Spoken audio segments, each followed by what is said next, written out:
Hi, this is Tom from World Class Coaching with this week's animated drill. This is a warm-up that I've done with all age groups, and you can make it as simple or as complicated as you like, really, and to suit the players that you're working with.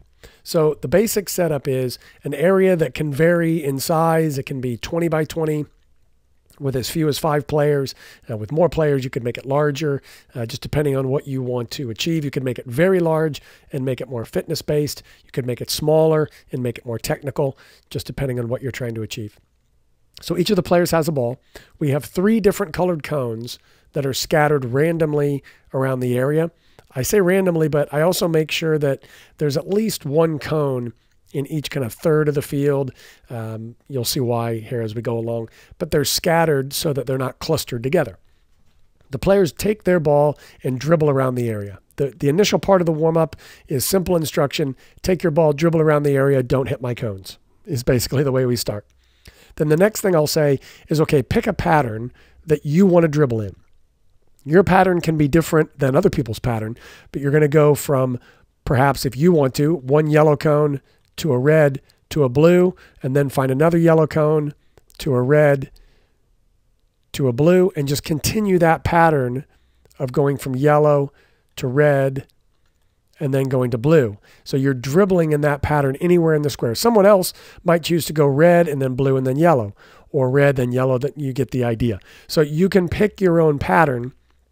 And obviously the players are in the same space, so 2 players that are going to the same cone may need to change their mind and go to a different one, or you'll get 3 players going to a cone, and then you have an opportunity to tell the players to get their eyes up and look for the open cone. If one is crowded, go look for the other one. So that's the initial part of the warm-up. Just, again, getting them moving to begin with, then getting them aware of their surroundings. And when they dribble to the cone, they'll ask me, well, I do need to touch the cone? No, you don't need to touch it. Certainly don't step on it. Just go near the cone and then go to the next cone.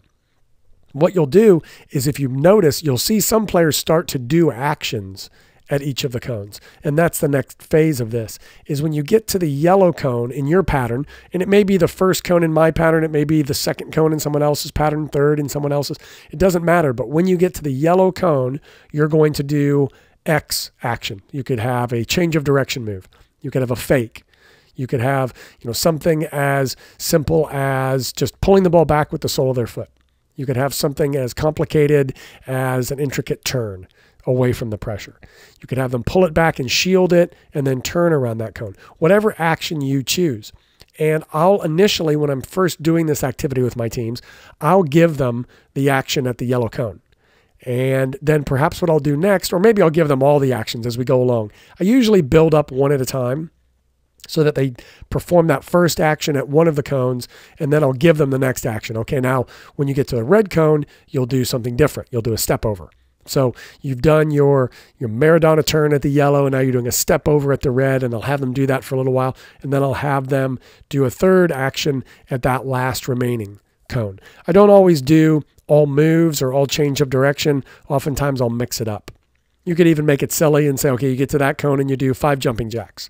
So you could put, that, and you could get to that cone and do 5 push-ups. Whatever you want, whatever action you want to do. The next thing I'll do is I'll say, right, the person that does the best job in the initial phase of the warm-up by just dribbling, I'll let them pick the first action we do.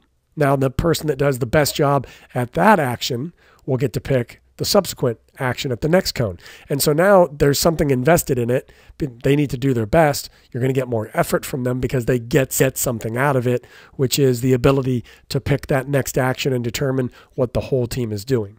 So it's a simple warm-up, but you can build it up in layers. There's many other things you could do. You could do it in pairs as well. But it's a simple, setup for a warm-up that I think you can do a lot with. It engages the players. It makes them think about what they're doing. It's not just random actions in space, but it's actions at certain cones. So give that a try and let me know how it goes in the comments below.